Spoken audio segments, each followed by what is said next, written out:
Can I invite those members who wish to speak in the debate to press the request to speak buttons now, and I call on Ian Gray to speak to and move the motion. Mr Gray, please, 6 minutes. Sorry, before I say that, we've built in time in hand in these debates now, so there's time for interventions in these short debates. So there's 5 or 6 minutes in hand for interventions. You'll make your time up. Ian Gray, please. Thank you very much, Presiding Officer. I'm very pleased to move this motion this afternoon in order to correct a legal anomaly which creates real problems for families right across Scotland. I want to begin by paying tribute to the Give Them Time campaign, who have organised a remarkably effective campaign to draw attention to this injustice and to gather considerable evidence of its extent. Through their efforts, we have previously debated the issue in a members' debate brought by Mr McGregor and questioned the Minister on it in committee more than once. However, the time has come for Parliament to take a view on this and to instruct the Government to fix the matter once and for all. For over 30 years, since the 1980 Education Act, parents of children who have not reached the age of 5 at the school start date have had the right to decide if their child is ready for Primary 1 and, if they believe they are not, to defer entry to school until the following year. If the child's 5th birthday falls after December 31st in January or February, then they will continue to receive funded hours of early years education for the intervening year. However, for those whose birthday falls between August and December, although the deferral decision is one for parents, such funding is at the discretion of the local authority. Now, most authorities will not automatically agree such funding, and the chances of them doing so and the processes they apply vary widely from authority to authority. Families face rigorous demands for evidence, and decisions are taken by panels of experts who often do not know the child well at all. If funding is refused in these circumstances, then there is a clear inequity, because families with the resources to do so can self-fund their child's nursery hours, while those who cannot afford to do that may be faced with no choice but to send their child into Primary 1, even although they as a parent do not believe that is the best thing for their son or daughter. But even those who can pay may find that they have to move their child out of their nursery if a local authority doesn't allow, as many don't, self-funding within one of their early years settings, thus disrupting the child's early education at a critical time. Now, the numbers are not large. Give Them Time believes perhaps 1,300 applications for discretionary funding in a year, but the impact on families can be great indeed.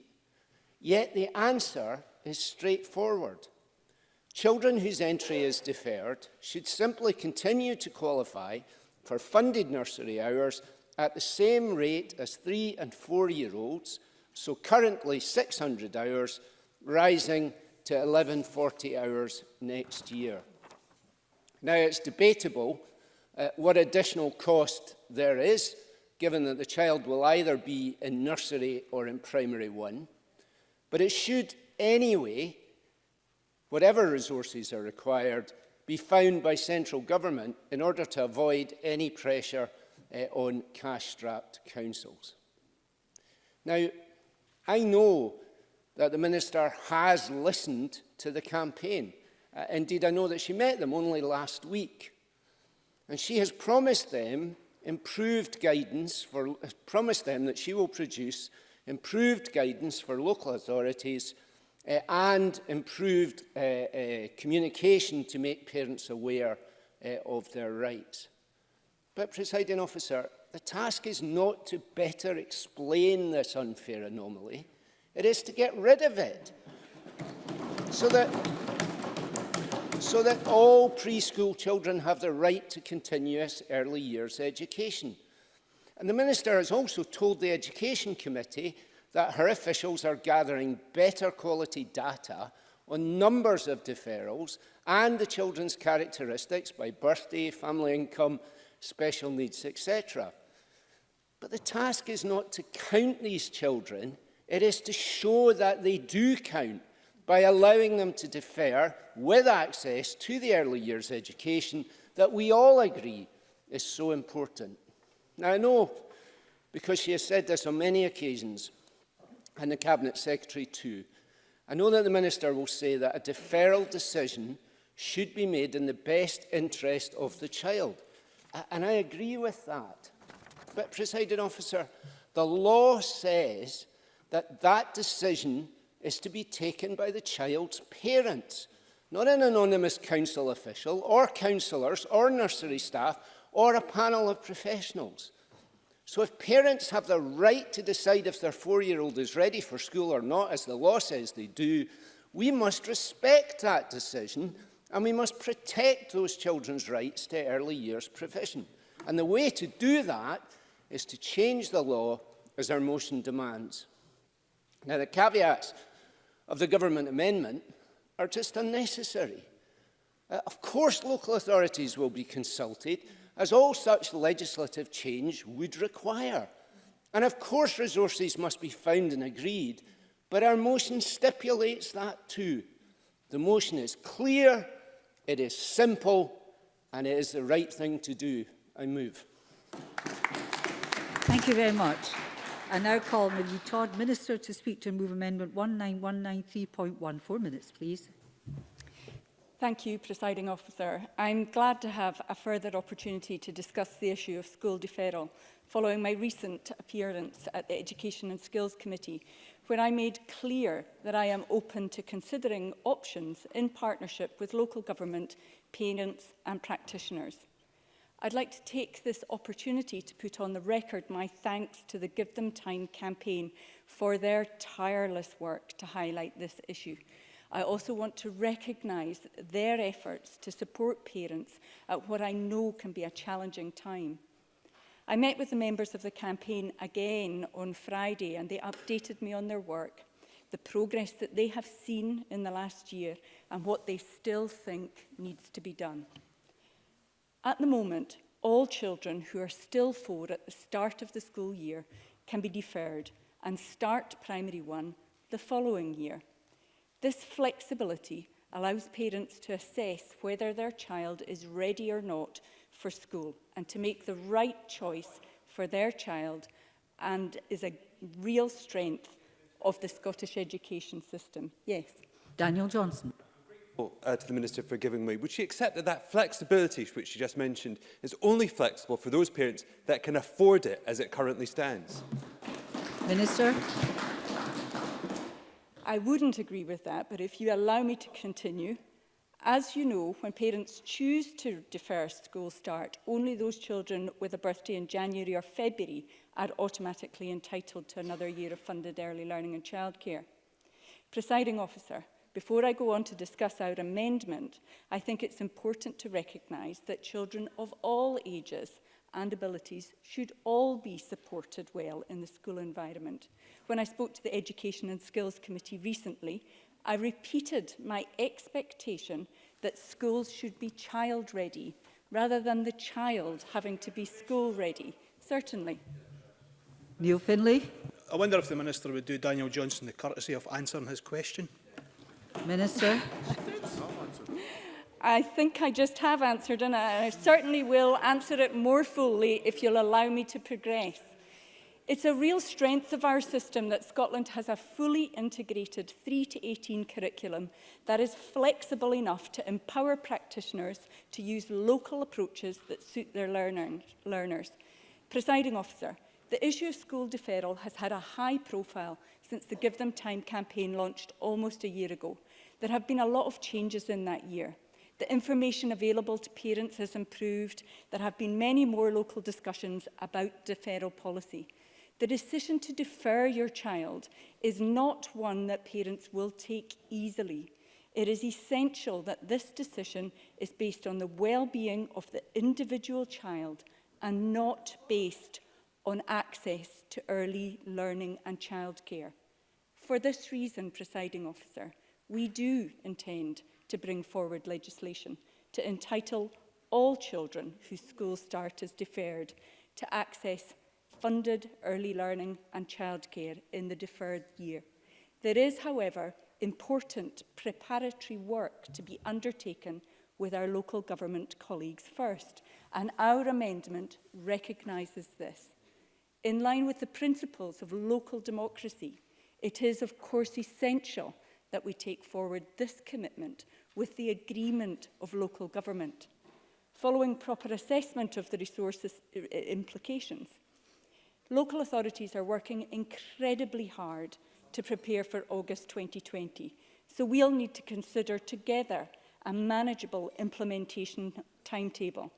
We'll begin these discussions with our local government colleagues soon, in the spirit of partnership working, which has been vital to the expansion of early learning and childcare. I'm in my last minute. There was time built in for interventions, but they're wholly for the members to decide whether they take them or not. I'll finish. We will continue to work with parents, practitioners and their representatives to support parents and carers to make an informed decision for their individual child. I move the amendment in my name. Thank you. I call Oliver Mundell. Mr Mundell, 4 minutes, please. Thank you, Presiding Officer. I'm pleased to open this debate today on behalf of the Scottish Conservatives and to confirm our support for the Labour motion. And I would like to thank Ian Gray for allowing this Parliament another opportunity to discuss this important issue. I think we've already heard from Ian Gray an excellent summary of what the problem is, and people wouldn't be shouting out from the SNP backbenches if they'd been listening to that, because this problem has been around for a while. I won't repeat again the nature of the problem, but let us be clear from the outset. If we believe in empowering parents and respecting their decisions around deferment, then we need to ensure that action is taken now to address this unacceptable inconsistency that's been created. Campaigners have been asking for some considerable time for equity, transparency and the correct advice and information to be given. That shouldn't be beyond us, and it shouldn't just be a case of starting discussions now. The government's come very, very slow to this, and the fact that this anomaly has not been fixed already speaks to me of the lack of priority the SNP government have attached to this issue, once again playing lip service to equity and excellence in our education system. The Give Them Time campaign have done a tremendous job and rightly deserve our gratitude for ensuring this issue was not allowed to be forgotten or pushed aside. That's why, before I move on, Presiding Officer, I would like to again place on the record in this debate my disappointment that challenging educational issues for this SNP government only ever seem to be debated in opposition time. And I would again ask the Minister and Deputy First Minister to reflect on that and ask themselves whether their head in the sand approach really inspires confidence for parents. Indeed, anyone who witnessed Marie Todd's recent appearance at the Education and Skills Committee, where the Minister answered questions on this issue, could not with any certainty say that the government had fully grasped the unfairness. I, for one, was unconvinced that simply knowing how many people were affected was really going to resolve the practical issue. And that's why, despite the fact that we on these benches are sympathetic in principle with the principle in the government amendment, we won't be supporting it this evening. We don't think that it's necessary. We think that the motion that has been brought forward should be able to command unanimous support across the chamber, and that ultimately the time for passing the buck is over, and we need to see this government take responsibility for its own national policies. That means making sure that they're rolled out fairly and consistently. It means ensuring that they're properly funded, and it means owning and resolving the unintended consequences. Of course, the Scottish Government should be working with local government, but I cannot help but feel this is another attempt to hide behind local government when the going gets tough. That said, and in fairness before I close, I would like to pay tribute and say thanks to those SNP backbenchers, particularly Fulton McGregor, who've worked alongside campaigners to ensure that this issue has finally got the proper scrutiny it deserves. This government and this Parliament should be proud of supporting families equally, not discriminating against them based on something as arbitrary as a birth month. It should respect their legal rights and make sure that they are supported in accessing the education their children deserve. It's quite simple, really. It's about the principle, it's about fairness, and the best way to rectify this injustice is simply to bring birthday discrimination to an end and work together to increase awareness of parents' legal right to defer. Let's reduce and remove the bureaucracy. The needs of the child must always come first. I hope today's debate can deliver that, and I hope that the Government act quickly following their discussions. Thank you. Thank you, Mr Mundell. I call on Ross Greer. Mr Greer, 4 minutes, please. Thank you, Presiding Officer, and thank you to Ian Gray for bringing this issue to Parliament today. The age at which children in Scotland start school directly impacts on how ready they are to learn and develop. This isn't a controversial point, it's something that we all agree on. We know that children engaging in a play-based environment, particularly where they're socialising with other children, is vital to their development. Again, there's consensus around this point. A multitude of studies have shown that play-based activities are crucial for early development, particularly for the parts of the brain responsible for higher functions like verbal communication. These studies show that play helps to develop children's understanding of their own emotions and self-control, communication and their relationship with others, and their cognitive understanding of the world around them. By contrast, introducing children too early to more formal and instructional education can have a lasting negative impact, resulting in many developing a dislike towards education and experiencing lasting stress. Across Europe, Scotland ranks amongst the earlier school starters, with children usually starting between the ages of 4.5 and 5.5. In most EU countries, the starting age is around 6, and in some, like Finland, that we often look to, for example, the starting age is 7. Starting school later means more time and opportunity for play-based learning in an appropriate environment. What Give Them Time are calling for would make this a far more viable option for many children who would otherwise be starting school at just 4.5. In theory, the youngest children in each year group can defer for a year and start when they're just over 5.5. But for many children who are still under 5, the right to defer is not automatic. That means children who are not yet 5 being forced to start school when they're not ready, when their parents believe that they're not ready. While play-based learning is certainly expanded in Primary 1, entering the more formal environment of school means that this is not necessarily the best place to learn, certainly not at the age of 4.5. Lots of good work is happening here, but our schooling system is just fundamentally not designed for it. There's more than a bit of square peg, round hole going on with play-based education. Deferring the school starting year does qualify parents of children born in January and February for another year of statutory ELC funding, as has been mentioned, currently for 600 hours, soon to be 1140. But if a child is born in August to December, there is no automatic entitlement. Instead, it's essentially a lottery system, dependent largely on individual local authorities. This is unnecessary, it's unhelpful, and it's avoidable. It impacts the families on the lowest incomes the most, leaving them with no real choice at all. Many children who would have benefited from deferred entry and whose parents would have chosen it are essentially unable to do so, and they're disproportionately from the most disadvantaged backgrounds. Nursery and preschool simply remains expensive and out of reach for many parents. Often even the delivery of funded hours isn't straightforward at present, requiring parents to mix private and subsidised places if they can afford to do so. And as Ian Gray mentioned, some families are forced to actually move their child to a different nursery for the deferred year. That's a huge disruption. Even when 1140 hours is rolled out, it will only be the equivalent of 30 hours a week during school term time. So take aside the challenge of holidays, that doesn't cover full-time hours during term time. If you contrast this with other European nations, it's clear that we still have some way to go on this. If we're to get it right for every child, we need to ensure that play-based early education is accessible to all and in an appropriate environment, and certainly not dependent either on parental income or the month of birth or a combination of both as it is at present. I support the Give Them Time campaign because it's a step in the right direction, but this is an area we could be doing so much more in. We need to give serious consideration to raising the school starting age for all children and ensuring that appropriate and properly funded preschool education is available to provide that vital play-based education. That means universal provision on the same basis as the early years of primary school. But that's a debate for another day. For now, the Greens are glad to support the Give Them Time campaign and the motion in Ian Gray's name. Thank you. I call on Beatrice Wishart. 4 minutes, Ms Wishart. Thank you, Presiding Officer.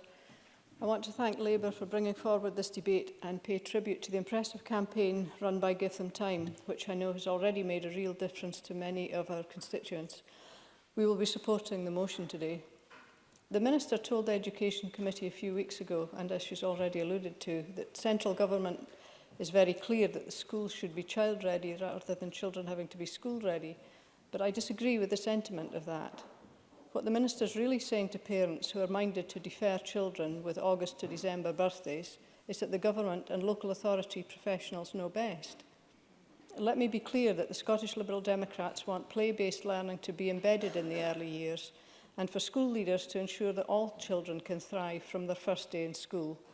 But however much the learning environment in the early years of school is designed to mirror and be a continuation of the nursery experience, the fact remains that some children will benefit from another year of nursery education. And yet parents are being forced to risk their entitlement to do what they know is best for the child. As one of my constituents, Kay Anderson, explained to me, and I quote, "The thought of having to choose between him going to school, where he'd had such a good experience, or nowhere at all, was horrendous." In many cases, parents who are denied funding for deferral are told that there's no cognitive reason for their child not to go to school. Parents know that the best time for their child to attend school does not just depend on their ability to learn. Parents know how important it is for their child to go through school with their friends. Parents know how their child feels before going and after coming home from nursery. And parents know how confident their child is and how they adapt to new environments. And still, as another of my constituents questioned, that may be undermined, quote, "all just because of when his birthday is," unquote. These are crucial factors that can be missed when arm's-length decisions are taken, as seems to be happening too often. Let me remind the Chamber, Presiding Officer, that the school starting age was set in 1870 to free up cheap labour in factories. We're much more informed of child development now. What's more, as we've heard, it's misleading to speak as if parents of children who would defer are receiving an extra free nursery year.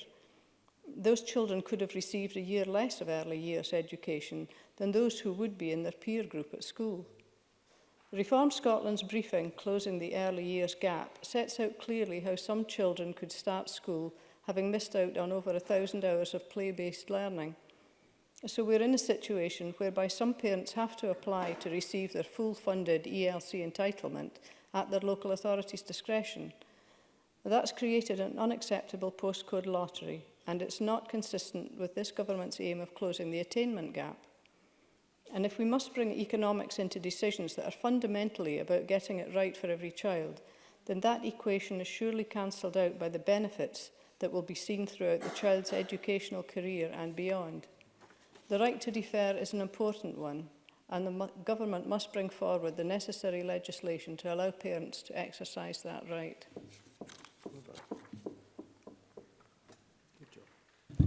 We now move to the open debate and speeches of 4 minutes, please. Some members haven't pressed the request to speak buttons and I suspect they're ready to speak. However, first of all, please, Daniel Johnson, followed by Fulton McGregor. Thank you, Presiding Officer. And I'm very pleased to be speaking in this debate in support of the Give Them Time campaign, because the simple reality is this. The moment when you send your 5-year-old to school is always an anxious moment for any parent. You worry about how they're going to get on and whether they're ready. That's especially true if it's not a 5-year-old you're sending to school, but a 4-year-old. And I think that's not just an emotional point or decision for a parent, it's a reasonable one, because we know that happy children, confident children, well-socialised children will learn better in school. What's more, the science is very clear as well. Study after study, as Ross Greer pointed out, shows that later starts improve educational outcomes, but also that older children do better than younger children in their class. So therefore, it is right that parents are given the option to defer a child who's not yet 5 at the point that the school year starts. And that's exactly what the law currently does. It recognises that this is a judgment to be made by parents. The 1980 Act is very clear. Likewise, the early years policy of this government is the right policy. for the two clear reasons that the government espouses. First of all, it's right that we look to give every child the very best start that we can in their education. But also, it's important for working families that early years provision is put in place. But what they have done is create an absurd gap, because the early years provision stops before school provision necessarily has to start. We have two dates. September for early years provision, December for early years provision, but September for school. So the question is this: surely, if this policy of extending early years is right, then it should be in place for as long as it is needed. Quite simply, this is a gap that needs to be fixed, because this is something that needs to be fair for all families. Now, coming to the SNP amendment, they do recognise the issue, and I welcome their recognition of it. But it focuses on two things which I think are incorrect. One is funding. Now, first of all, fundamentally, the extension of early years provision is a Scottish Government policy, and the funding for it is provided by the Scottish Government. It therefore calls the shots and could extend the provision if there's a question mark on it. But I would make this one small observation, is that we all know how hard pushed local authorities are to deliver based on the funding, and it strikes me that there's more than a little bit of penny pinching going on behalf of local authorities if they're making this decision at all.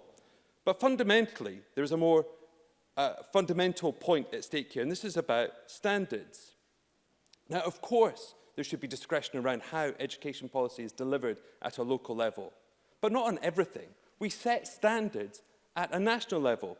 We don't leave it up to schools at what age they have to start teaching children. That's set out in law. We don't leave it up to local authorities whether they provide early years education. We say that they have to. And this is another point, another standard that I think that we should be saying local authorities have to uphold, that they have to extend early years provision for late birthday children. But the other issue with the SNP amendment is that there's only two parties really acknowledged in terms of this decision: central government and local government. The reality is, this is a decision not to be made by either of them. It's a decision for parents. They should have the right to decide. They should have the right to that flexibility, and that is something I'm just finishing. Closing. And that is a decision they should be afforded now, not once the government has had further discussions. Thank you. Fulton McGregor, followed by Liz Smith. Thank you, Presiding Officer. And can I also pay my thanks to Ian Gray for using the Labour time to discuss this issue. It's an issue that I have personally taken up over the last 8 to 10 months. But of course, Presiding Officer, the main thanks should go, as others have said, to the Give Them Time campaign, who started their campaign at that launch in Edinburgh at the end of last year, and who have worked tirelessly on this issue. And I want to thank the constituents in Coatbridge and Chryson who were involved in that campaign, who invited me along to that launch to hear the concerns and the research that they had done. As others have said, the main aim of the Give Them Time campaign is a simple principle that a parent should decide whether their 4-year-old should start school as per the law, and no one argues with that. And likewise, there is no argument made by the campaign that there should be deferment for all 4-year-olds as standard. Indeed, far from it. There's a general consensus among the campaign that a majority will continue to send their children when they are 4, if eligible to do so. It's simply about individual circumstances for every child. And as I said in the members' debate here last May, until I learned of the campaign, I was not aware that children born between September and December could be deferred. I'm in a position personally where it will not impact on me anyway, as my children were and will both be over 5 when starting school. However, the campaign served to highlight the issue more broadly, to the extent that it's now the second debate in here and has been given time in several council chambers across the country with varying degrees of success, and I'll come back a wee bit to that. As others have said already, the difficulty arises not from the principle of the law, but in councils allowing for an additional year of funding, and there are wide variations in how councils approach this issue.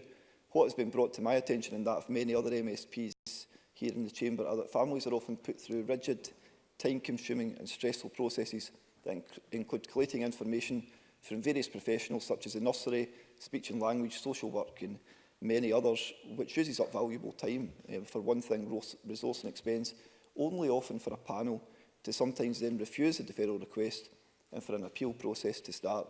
And again, as I highlighted during the members' debate, and I think it's been recognised by the Minister, there is a real equality issue at the core of this process and the subsequent appeal process, with more affluent families clearly being able to put resources into challenging decisions and ultimately getting more favourable outcomes on a more regular basis. Now, I know I disagree with some of the members that have spoken today, because I know that the Minister and the Government have reflected on these issues since the members' debate, and I've welcomed the steps that the Scottish Government have taken. And just last week, for example, in this chamber, the Minister reiterated in a response to me her desire to refresh the statutory guidance and hold a public consultation. And I welcome both the motion from Ian Gray, but also the amendment put forward today. And I think that there is probably broad consensus as a chamber that we could reach. And I would ask that party politics isn't played out today. Now, I'd also like to mention, as I said earlier, North Lanarkshire Council, who along with Falkirk Council are leading the way on this issue, as in June this year in North Lanarkshire, a motion brought forward by SNP Councillor Alan Stubbs was unanimously agreed by all parties, making it the policy there in North Lanarkshire. I was quite encouraged by that and thought there was a possibility we could encourage other councils to follow suit. So over the course of the summer recess and following another meeting with the Give Them Time campaign, I wrote to every council across Scotland. The responses were again variable. Most, if not all, actually agreed with the general principles, but few were keen to enact it in the way that North Lanarkshire and Falkirk have. Some stressed that they granted all or most placements anyway, and others declared that there was no need for their policies to be altered until the Scottish Government legislated for it. So a bit of what Oliver Mundell was saying, the Government doing a bit of back and back, we found in some of the letters from local authorities to the Scottish Government. Today then, though, I think moving on is another significant milestone on the journey to equity for all 4-year-olds starting school, whether that's in January or February, where automatic funding is available, or earlier in the school term. And again, Presiding Officer, to finish off, I'd like to pay my heartfelt thanks to the members of the Give Them Time campaign, whose tenacity and determination have brought us to this point. Thanks a lot. Liz Smith, followed by Jenny Gilruth. Thank you, Deputy Presiding Officer, and can I thank Ian Gray for bringing this debate forward in Labour Party time, but can I also pay credit to Fulton McGregor, not just for his remarks in the debate this afternoon, but for his members' debate, and I think for all the work that you personally have undertaken with the Give Them Time campaign. You've done a wonderful job in that. I think we owe all of you a lot of gratitude for that. Now, I think, Deputy Presiding Officer, it is important to see this debate in the context of what are the best educational interests of young children as they approach primary school age. And that, of course, is in the context of GIRFIC, which has already been mentioned by a couple of speakers this afternoon. And that's very relevant, of course, to these best educational interests. And then, of course, there is also the context of extending parental choice. The debate comes also at the time when there are much wider debates about what is the best age to start schooling, which Ross Greer has referred to, about the structure of primary 1 teaching and how the education provided in that year for any child articulates with early years provision and then from P2 onwards. Specifically, though, the debate is about an inherent unfairness in the system, which has been highlighted by Fulton McGregor, and that is why I think we've all been persuaded that the two stated aims of the Give Them Time campaign are absolutely right. Firstly, that the deferment of a 4-year-old child should be based on the decision of a parent or guardian. And whilst many parents choose to send their children to school whilst the child is still aged 4, there are others who would choose to defer entry for all sorts of different reasons, and they have a right in law to do so. The second principle, which the campaigners point out, is that of a level playing field. If, as parents, you make the decision to defer entry for your child because he or she has the January or February birthday that Ian Gray described, then you will automatically be entitled to that additional year of preschool funding. But that's not the same for those who have birthdays later in the year. So instead of there being an automatic entitlement, the decision for funding is at the discretion of the local authority, often involving those who have very little knowledge of the child. And it's on that point where I think Give Them Time are absolutely right to talk about the unfairness within this. And that situation is made worse by the fact that only 1/5 of parents are fully aware of what the current law is. So obviously that means that there are 4/5 who are not so aware and might easily lose out because of the lack of awareness of their entitlement. And that is surely a very worrying situation for us.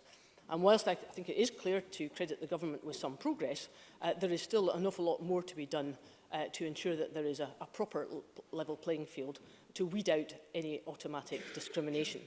Indeed, given the feedback to the Given Time campaign, it's perhaps the area of public information that needs the greatest attention.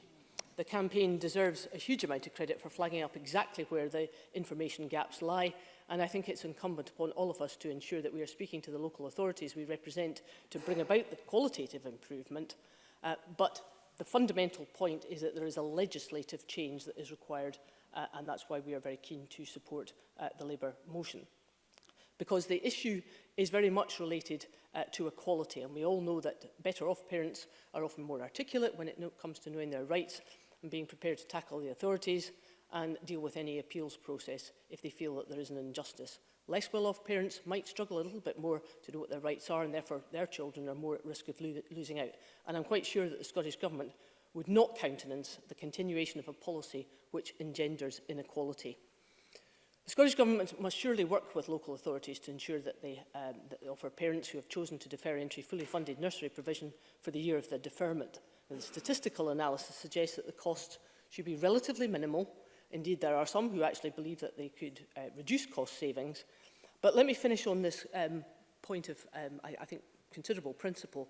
There is an inherent difficulty with this policy, and it's on that basis where I think we need to make the legislative change. Because if we are true to the principle of GIRFEC, it is about the best interests of every child. It's exactly what the 1980 Education Scotland Act said what it does. And so if it's good quality education that we're all after, which I believe is absolutely clear, then we do need to make that change. Jenny Gilruth, followed by Claire Baker. Thank you, Presiding Officer. I want to start today by paying tribute to my friend and colleague Fulton McGregor, who first brought the Give Them Time campaign to the Chamber in May of this year as members' business, and also to thank the members of the Give Them Time campaign group for all their tenacious work on this issue. And it also should be said to Ian Gray for bringing forward today's motion for debate. As has been said, the Give Them Time campaign advocates for a more transparent, consistent and a child-centred approach to funding deferred school starts across Scotland. GIRFEC, which underpins our education system in Scotland, is rooted in a child-centred approach. So the aspirations of the Give Them Time campaign are, from the outset, in line with our current educational landscape. The Give Them Time campaign is focused on giving parents or a legal guardian the right to defer their 4-year-old from school education. And as the Labour Party's motion states, under the Education Scotland Act 1980, parents already have the legal right to defer their child's entry to primary education if they are not 5 years old by the commencement of the school year. 1980 was a different time, or so I am told. In Scottish classrooms, the belt was still in use, and I remember a former boss telling me how, as a young teacher, she was taught how to belt, with the head teacher lining up staff and encouraging them to practice on a desk. It is therefore important to reflect upon how much has changed in Scotland since the 1980 Act. The Give Them Time campaign is rooted in giving parents a greater say about their child's school readiness, and empowering parents is central to the Scottish Government's ambitions around closing the poverty-related attainment gap. As Joanna Murphy, who is the chair of the National Parent Forum, has said, parents should know their rights so they can decide what is best for their individual child. We believe the same opportunities for extra nursery funding should be available to every family across Scotland and not be dependent on postcode. And empowering parents, as previously been mentioned, is central to the Government's ambitions around about the poverty-related attainment gap. And as Liz Smith mentioned earlier on, only 19% of parents already know that they have a legal right to deferral from September to December, compared to more than 80% of parents who knew about their right to defer entry if their child was born in January or February. That knowledge gap that Liz Smith talked about is about local authorities effectively communicating with parents and carers about their rights. But I think there's perhaps also a role for central government to support that work at a national level. Labour's motion today demands action from the Scottish Government, and as the Minister has confirmed, that action will be taken. But I'm sure that Labour members would also agree that it has to be done in a spirit of cooperation. and as the government amendment makes clear, following proper assessment of the resource implications and in partnership with parents and the sector. And herein lies the rub, presiding officer, because, as we have heard, whilst parents can legally choose to defer their child's school entry if they are not 5 at the start of the school year, they will not automatically qualify for the funded early childcare. And that is a matter for each individual local authority, as it rightly should be, if we are to adhere to the spirit of localism. As has been reported this morning, more than 46,000 children across Scotland are already benefiting from extra hours of high-quality early learning and childcare thanks to the Scottish Government. And the main aims around that expansion are really threefold. First of all, to improve children's outcomes and to help close the poverty-related attainment gap. Secondly, to increase family resilience through improved health and well-being of children and parents. And thirdly, to support parents into work, study or training. Quality early learning and childcare is really crucial for all children. Presiding officer, Ross Greer mentioned earlier on about play-based learning, and I was in Glenrothes in Warwick Primary School a couple of weeks ago, and I met with the Primary 1 class who were learning all about being in the police. And on opening the door, I was surrounded by tiny 4- and 5-year-olds, lots of them wanting to hug me and some of them take me by the hand. It was quite a surreal experience for a former secondary teacher. The entire classroom in Warwick is set up to enable play-based learning. The rows of desks that I would have learned at in 1989 were gone, the blackboard a distant memory. The head teacher explained to me that the importance of giving a structured time to play was integral to our pupils' development, many of whom might not get the opportunity to play at home. Our education system has moved on from the Education Act of 1980. We now have a national curriculum which really puts the learner at its heart. And in supporting the Give Them Time campaign today, we are also acknowledging the importance of parents in knowing when their child is ready to begin school. Thank you. Claire Baker, followed by Brian Whittle. This might not be the first time the Parliament has debated the Give Them Time campaign, but it is the first time that we have a vote on the proposal. I fully support the parent or carer's right to defer the start of school until their child is 5 and will vote tonight for automatic entitlement to a nursery place for a deferred year. I took part in the members' debate in May brought forward by Fulton McGregor. It is clear that there is support for the campaign across political parties. This is about addressing an inconsistency in the law which gives parents a clear right to make a decision to defer, but too often has negative consequences as it doesn't always provide continuing education. There is an inconsistent approach across Scotland which is leaving too many families feeling disempowered, under investigation and disadvantaged. We can commit this afternoon to ending this situation and support the decisions of parents about when their child is ready, when the parent knows they are emotionally, socially, intellectually ready for school. On one hand, in Scotland, we have legislation which is clear that a child doesn't have to start school until they are aged 5. And on the other hand, children are expected to start school at age 4 if their birthday is between school commencement and December. Parents whose child is 4 in January or December have the choice to defer the child's entry. But this policy is not consistently applied by local authorities, and some parents who exercise the right to defer are not being provided with an additional year's nursery place. I have an issue with some of the language, defer and additional. As the legislation says, a child doesn't need to register with a school prior to a 5th birthday. Why is it then seen as delayed when it is true to the legislation? Also, we say an additional year at nursery, but the reality is that these children who start school at 4 typically have the least time at nursery, as they start in January following their 3rd birthday. So they only have 1.5 years at nursery rather than 2. So they are the youngest in their school year, but they have the least preschool education. The debate in June and today has talked a lot about awareness raising and parents' lack of knowledge of the right to defer. This is important, but it doesn't resolve the issue of not being awarded a nursery place. A parent can decide they want to defer, go through what some describe as bureaucratic and difficult assessment, and then the Education Authority decides they won't support referral. While the child can legally still wait a year, the Education Authority doesn't need to provide what they see as an additional year's nursery provision. They shouldn't forget that a child who starts school at 4 will be starting high school at 11, being almost a whole year younger than others at a challenging time in their education when they're entering a period of exams, increased stress and going through adolescence. For many parents, the consideration of their child's high school starting age is as relevant as primary school. In the previous debate, I asked the Minister to consider whether discussion would take place with parents at an earlier stage. When a child turns 3 and a parent is offered a January nursery place, at that point there could be an initial discussion about options. Perhaps then a parent could be offered the opportunity for a younger child to delay the start of nursery until the August intake, when they would then receive 2 full years of nursery, as the majority of other children do, and then start school at 5. If the barrier here is financial, this would result in no child receiving any additional months in education. However, the simpler solution, and one that I fully support, would be to change the necessary legislation that would provide an automatic right to a further year's nursery education for any deferral of the school start when the parent chooses that. Our motion today calls for necessary resources for the policy of automatic nursery provision. And if the Government is actually supporting the content of the motion, and I welcome their intention this afternoon for legislation, their amendment is unnecessary unless it's an attempt to avoid or delay making the legislative change. When I wrote to local authorities in my region, they did not say the decisions they are making about deferrals are governed by funding. The number of families involved is quite small, and in many cases there is available space in a local nursery to enable nursery provision to continue. The Give Them Time campaign also make the fair point that the savings made from all the children who only have 1.5 years of nursery education could offset any additional cost of deferred children. We cannot support the growth of self-financing of parents. It cannot be the only option open to parents who want their child to benefit from a continued placement. I hope the Chamber can agree to the calls of the Give Them Time campaign tonight and support legislative change in this Parliament. Ryan Whittle, followed by Claire Adamson. Thank you, Deputy Presiding Officer. Can I also thank Ian Gray for giving us the opportunity to debate this crucial issue in the Chamber once again. Under the Education Scotland Act 1980, as we've heard, parents have the legal right to defer a child who is not yet aged 5 by the school commencement date.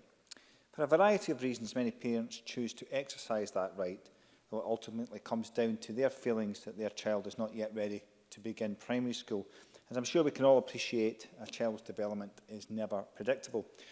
Whilst most local authorities are sympathetic to parents who wish to defer their child's entry to school, sadly this is not always the case. Many councils do not offer another year's funded year to parents, forcing parents to make a difficult choice for the child's future, often limited by financial constraints. Deputy Presiding Officer, the Scottish Government are often saying that they want to get it right for every child, and parental choice is an important aspect of early years education, particularly given that the ultimate decision, as we've heard, to defer entry remains in the hands of the parents. And today we have that opportunity to ensure that parental choice is respected. I have to say, I think sometimes parental choice seems to be viewed as an inconvenience. However, parents know what is best for their child, and their decision should not be undermined by budget considerations, nor by regional inconsistencies or inaccurate information around the right to defer. They certainly should not be forced to endure a harsh, inflexible and frankly flawed process, as Claire Baker has said, that involves professionals analysing and scrutinising, but most importantly making decisions for a child most of them will never have met. As we've heard, the solution is simple. We have called repeatedly for an end to the unfair loophole of birthday discrimination. More has to be done to ensure information regarding deferral rights is accurate and accessible, and that local authority education professionals are fully aware of the legal deferral rights of children. And this would ensure some level of fairness in an otherwise unfair system. That's why the Scottish Government must work with the local authorities to ensure all councils across Scotland are offering parents of children born between August and September the opportunity to defer and remain in fully funded nursery care. Now, given that there is no shortage of problems with the 1140-hour scheme, we must ensure that all early learning providers are properly funded so that children can receive the higher level of care and education that we would expect. There are too many of Scotland's early learning providers having to shut their doors for good. I have to say I had a nursery provider in my office last week telling me that since last October they have now lost 50 employees to public providers. That's 50 valued employees who have already developed relationships with children.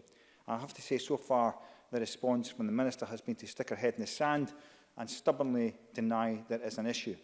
But what I would say is it was remarkable that the general policy was universally accepted as the right direction by all members in this chamber, but in the implementation methodology has been universally rejected by every member in this chamber, bar SNP MSPs. This will become an insurmountable problem very soon if the Minister continues to ignore the partnership nursery pleas, and with all the devastating consequences on nursery provision that would follow. The Scottish Government must respect the principles of parental choice so that equity and fairness is at the heart of any legislation. Deputy Presiding Officer, I would also like to close my contribution by praising the Give Them Time campaign. As others have said, the campaign has been a remarkable success in raising awareness of this gap in parents' knowledge and deserves nothing short of our utmost praise.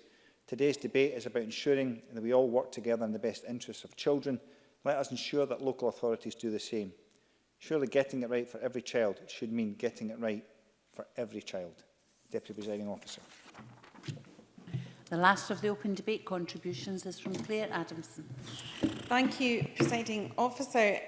Can I also commend my colleague Fulton McGregor? I attended the debate and didn't speak in it in May this year, and it was my the first time I had really understood the scope and the scale of the issues that were being raised by the Give Them Time campaign, and I also like to commend them for their persistence and tenacity in pursuing these issues and highlighting it to the members of the Parliament.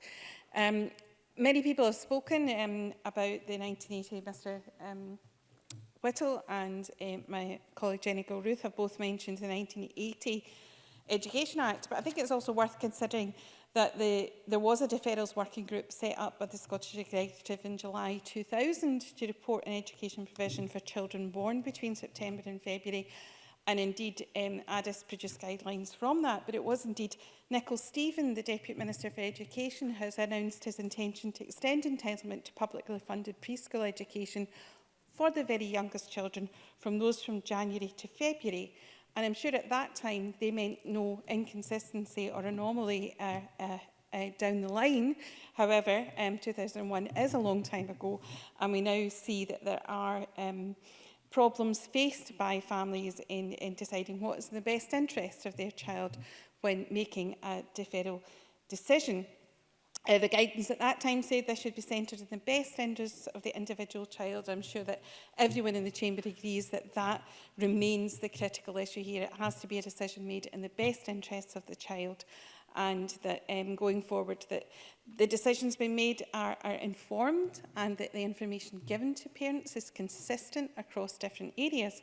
I was quite appalled in the original briefing from the Give It Time campaign to see some of the differences and anomalies across local authorities in terms of informing parents. And rather than name shame any local authorities in particular, I would like to commend Clickmanning Council, which the campaign highlighted as giving very clear and unambiguous advice to inform parents about these very important decisions about their children's futures. But access to a paid place by parents varies across different local authority areas, and that cannot continue. And for those parents obviously unable to fund an additional nursery cost as a result of a deferment, are at a disadvantage, as the right to deferral cannot be matched with their family finances, and that simply cannot continue to be the situation going forward. So I was absolutely delighted to hear the Minister accept the principles of the Labour motion, and to say that she will work constructively with COSLA, with partners going forward, to ensure that changes can be implemented timely fashion and with the cooperation of our partners. Can I say that, as we've seen from when you look at the intentions of the decisions made by the then Liberal Labour administration in 2001, the intention was to always do what's in the best interests of the child, but the very nature of introducing things can change the decisions that people then make. So we have to be very careful that as a result of giving a right to this entitlement, as well as the right to deferral, that it doesn't skew completely the numbers coming forward, and that we understand what the unintended consequences may be, so that when we do implement this, it is done in a timely and organised and in a manner that doesn't put additional pressures on our local authorities, but is done in the best interests of our young people in Scotland. Move now to the closing speeches, and I call Alison Harris for 4 minutes, please. Thank you. May I firstly thank Ian Gray for bringing this debate to the Chamber and also pay tribute to Fulton McGregor. I would also like to commend other members' contributions from across the Chamber, too many to mention individually in this short allocation of time.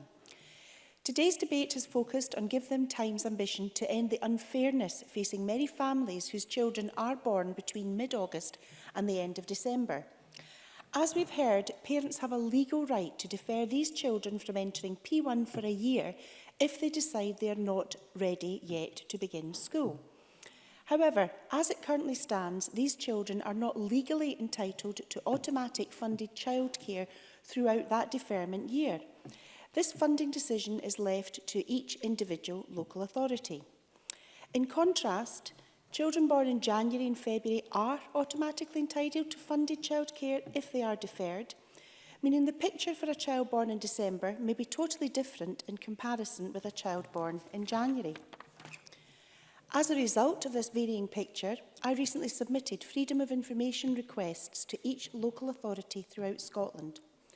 For the year 2018-19, only 3 of the 28 that responded said they automatically granted this year of funded childcare for mid-August to December children. On top of this, just 15 said that they granted more than 90% of requests for this funded year. The result of this is that many parents who wish to defer their child are unable to do so due to the variance in policies across each council. All of this evidence and the speeches we've heard today confirm the inconsistency of the situation across Scotland.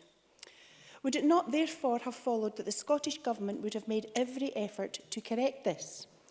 The Government's amendment today is of little surprise to me because in an Education and Skills Committee meeting in May, the Minister for Children and Young People told the committee that she was, and I quote, confident that local authorities make their decisions on the basis of the best interest of the child and in conjunction with parents.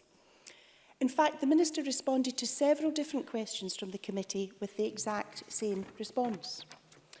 But if the Minister was so confident that local authorities make their decisions on the basis of the best interest of the child, then there would not be a commitment to introduce legislation to fix this anomaly. As it stands, 2 children from 2 different local authorities who may be at a very similar age of development and indeed share the same birthday could end up at opposite ends of this decision just because their local authorities have different policies on funding the extra year of childcare. It appears from the Minister's words at the committee that the Scottish Government's position was until today that every child who is denied this year of childcare is receiving their best possible outcome. And let us be clear, today's motion does not seek to restrict local democracy. Therefore, I do not think that the Government's amendment is pertinent. The motion is about correcting the anomaly that we all agree exists now. Because, Deputy Presiding Officer, there should be no anomaly. There should be a clear and transparent route from nursery to primary school, regardless of where you live in Scotland. The decision on when a child goes to school should be based on the parent's opinion of whether they feel their child is ready for that step. Starting school is one of the most important days in a child's life, not to mention the parents'. And I think it's essential that we get this day right for every child. Thank you. I call Marie Todd. 4 minutes, please, Minister. Thank you, Presiding Officer, and thank you to all of those who contributed to this debate. I know that many of you will be very familiar with the issues relating to this policy and may be directly supporting families in your constituency. I've been listening to the concerns from parents and practitioners, and I commend the Give Them Time campaign for their work on this issue. I've enjoyed working with them over the last year, and I look forward to working with them over the next year. Parents are the primary educators of their children, and they know their children best. The law already makes clear that school deferral is a matter of parental choice. I agree we can take further action to support parents and carers to make this decision based entirely on the well-being and needs of the child and supported by the professionals and practitioners who work closely with their child. We'll now take forward the discussions with our local government partners that are required to properly assess the resource implications and to agree a reasonable implementation timetable. And I will update Parliament on this matter in due course. Certainly. Ian Gray. It's quite explicit that the legislation should change within this Parliament. Is she giving that commitment? Marie Todd. As I've said, I'm going to talk to local government partners and I will update the Parliament on this matter in due course. We all agree that parents and carers should be supported to make informed choices about school start, focused entirely on the needs and well-being of their individual child. We'll continue to work with parents, carers, practitioners and their representatives across the ELC and school sectors to ensure that parents and carers have access to information and to resources to help them make the right choice for their families. Certainly. Oliver Mundell. Thank the Minister for giving way. If she's not able to commit to legislation in this Parliament, will she commit today to putting interim arrangements in place to make sure that no more children are affected by this issue in the next school year? Marie Todd. So I believe we've made great progress over the last year, and I'm more than comfortable to work with local authority partners and with parents and with the educators to make progress on this. It is particularly important that parents and carers understand the support that children will receive at school, and that's all the more important for children with additional support needs. The increase in statutory entitlement to 1140 hours of high-quality early learning and childcare will further help to support a child's journey through the early phase of Curriculum for Excellence and beyond. We are already hearing fantastic stories from families about the positive impact of the extra hours for their child's development and for their family's well-being. Today, we've published our latest progress report showing that over 46,000 children in Scotland are already benefiting from extra hours, almost a year ahead of the full rollout of 1140 hours. A number of colleagues referenced play-based learning, and I know that educators are already utilising play-based learning. I visited lots of schools where I wasn't able to tell the difference between the nursery class and the primary one class. Ultimately, we should trust our educators to deliver education in the way which best suits individual learners. That, as I said at the beginning, is a real strength of our system in Scotland. Presiding Officer, in closing, I would reiterate that it is right for us to recognise parents' views as the primary educator of their child. It is also right that we support them and give them the information that they need to make an informed choice with the well-being of the child at the centre. I put on record my thanks to the Give Them Time campaign group and to Fulton McGregor MSP for their incredible commitment to ensuring that Scotland's children get the very best start in life. Thank you. I now call on Mary Fee to wind up this debate. For up to 5 minutes, please, Ms Fee. Thank you, Presiding Officer. And it is a pleasure to be closing this debate today for Scottish Labour on a crucial motion that can help tackle the attainment gap in education, help tackle poverty and improve the rights of both children and families. And this has been a constructive and mostly consensual debate with a clear understanding of the benefits of this important campaign. And in the short time available, it would be difficult for me to reflect on the many contributions that have been made. However, I would like to welcome and support the remarks that have been made by Ian Gray, Oliver Mundell, Daniel Johnson, Fulton McGregor, Liz Smith, Claire Baker and Jenny Gilruth. And any parent using their legal right to defer their child's entry to school should be done with the knowledge that they will be given the same rights as other children, regardless of their age or where they live. And I wholly support the aims of the Give Them Time campaign, and I too pay tribute to those who have worked hard to raise this issue. Parents have led this campaign with the best interests of their child at the core of their ambition. And that's why the Scottish Government must listen and must act on the wishes of MSPs who vote in favour of our motion today and the parents on whose behalf we speak. The Scottish Government clearly want to be ambitious with early learning and childcare, as has been demonstrated with the expansion of childcare. So why not further demonstrate that ambition and do what is right for children born between August and December. And placing the burden on local government alone will not end this inequity. And, Presiding Officer, it is for that reason that we cannot support the government amendment. An amendment which, if passed, would allow them not to act and simply place the responsibility on local government. Our motion addresses the issue of funding and legislation at a national level. So once again, we have a government avoiding the issue with an unnecessary amendment. But that being said, I do welcome the commitment that has been made by government to make progress on this issue. But twice in intervention, you have been asked for a timetable for implementation. And it is simply not good enough to say that you will consult and take it forward. John Swinney. I'm grateful to Mary Fee for giving way. I wonder if she would reflect that the purpose of the government amendment is to enable us to provide for Parliament exactly the detail that she has just said has not been provided in this debate. Mary Fee. No, the motion contains an explicit timetable. You cannot contradict that. Yes, it does. Yes, it does. It does. We cannot be in a situation where local government is left to fix this situation alone.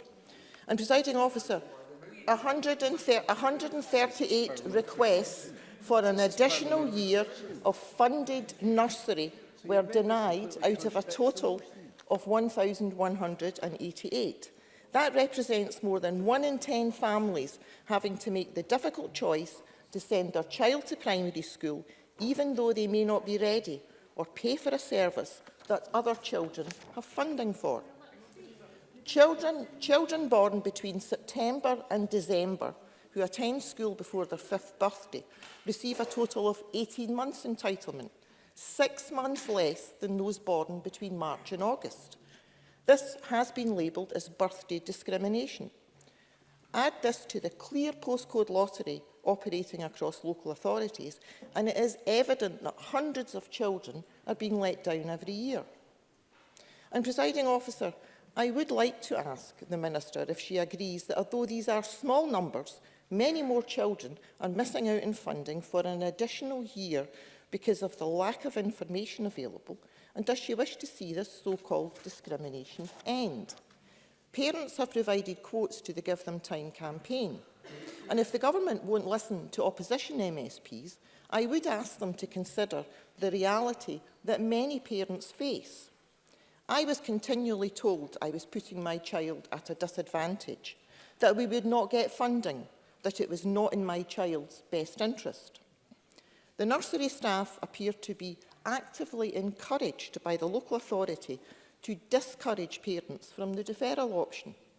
And another parent said, my frustration relates to being told that my view was not required as part of the deferral process, being told I may require legal representation, being told by someone I have never met what my son's strengths are and why he should go to school when my views were the complete opposite. My list could go on and on. No communication received for 4 months. These are the frustrated words of parents. They highlight a lack of transparency, a lack of consistency, and a failure to be child-centred. And by voting for the motion today, the Parliament can collectively play our part to help tackle the attainment gap, particularly for children from the poorest backgrounds who could benefit from an additional year of nursery before going to school. Thank you. That concludes the debate on the Give Them Time campaign, and it's now time to move on to the next item of business. Point of order, Elaine Smith. Thank you, Presiding Officer. It's my understanding that our standing orders and our code of conduct include being respectful to each other in the chamber. I would just like to ask if that applies to the Scottish Government front bench, who chatted all the way through Mary Fee's closing speech. I've listened to what Ms Smith has said, but Ms Smith also knows that that's for me to decide. And what I would say is that it's not unusual in this chamber for members of all front benches to chatter away and mutter away and have interchanges out with the chair. So, quite happy to remind every member in this chamber that yes, indeed, they should have respect for their fellow MSPs.